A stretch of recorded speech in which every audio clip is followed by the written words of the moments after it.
মানে করা স্টার্ট করেছিলাম তখন আমি এটা কিনেছিলাম।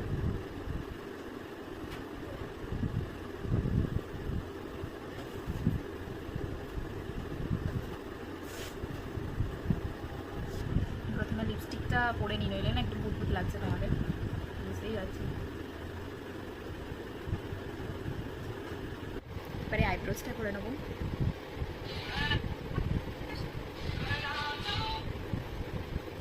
মানে কি বলবো, আমি একদম মিনিমাল প্রোডাক্ট লাগাই, জাস্ট একটা আউটলাইন করেছি।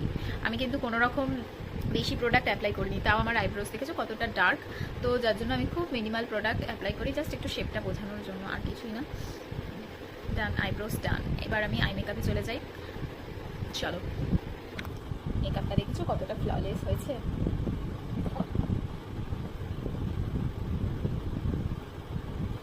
সুন্দর বসেছে মেকআপটা,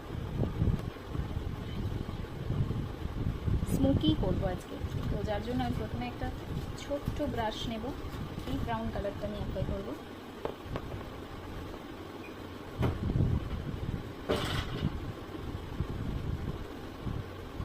আইলিডে অ্যাপ্লাই করছি।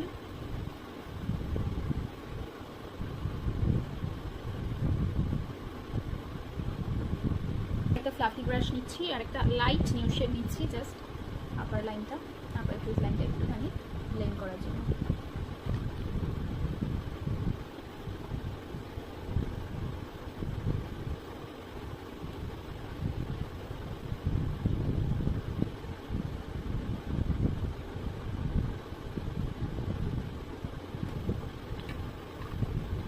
কাজল অ্যাপ্লাই করবো একদম, জাস্ট একটা 1 স্ট্রোক কাজল হবে, এটা বেশি কিছু খাটবো না।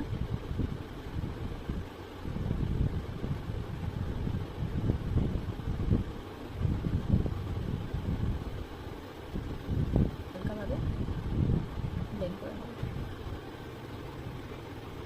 আমার অলমোস্ট ডান।